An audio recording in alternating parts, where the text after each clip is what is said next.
Good evening, Erin, Dylan, and Kale. I would like to read you a bedtime story.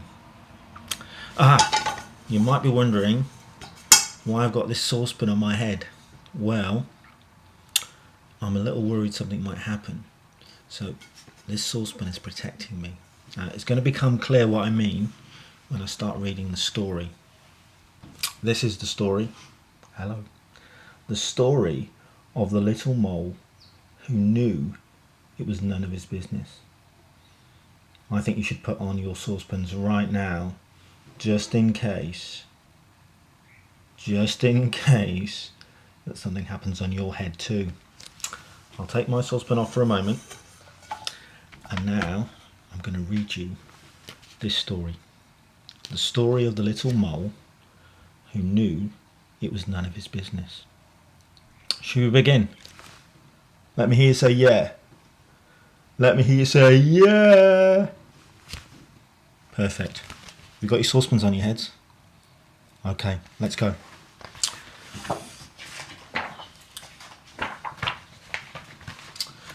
One day,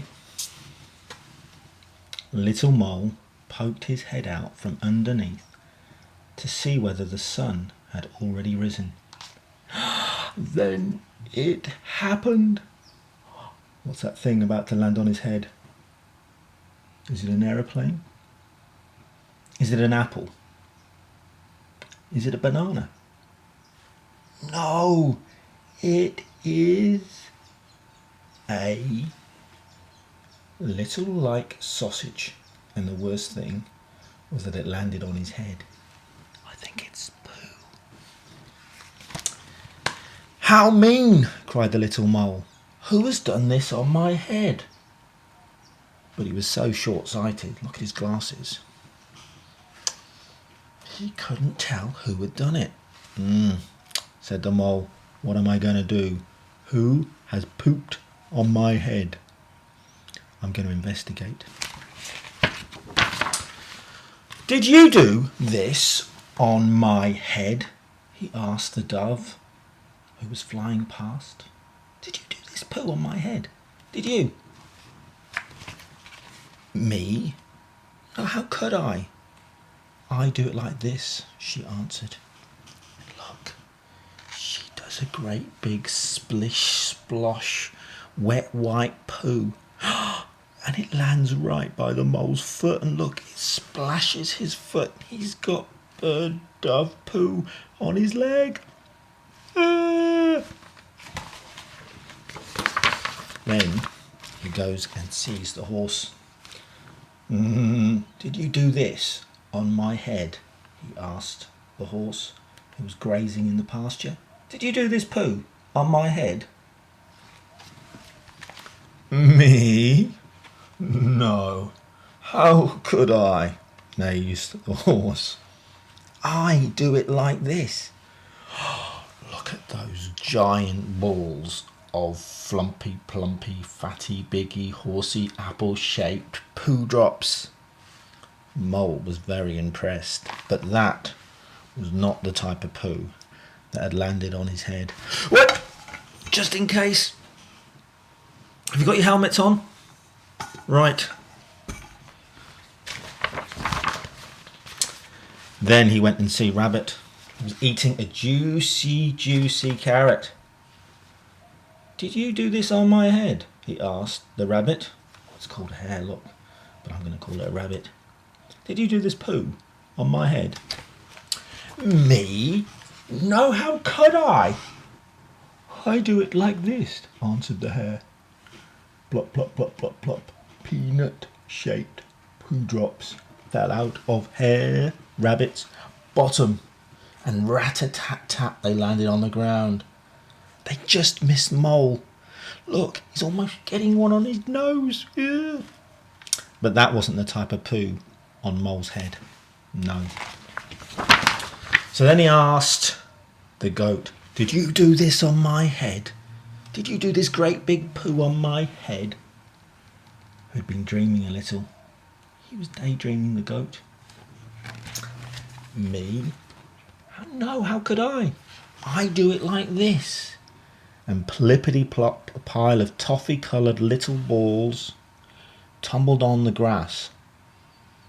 The little mole found them almost appealing. Ooh, imagine eating goat poo. Can you say balls, Kale? Dylan, can you say peanuts? Erin, can you say nibbles? Balls, peanuts, nibbles. Did you do this on my head? He asked the cow, who was chewing the cud. Did you poo on my head? He asked. No, not me, said the cow.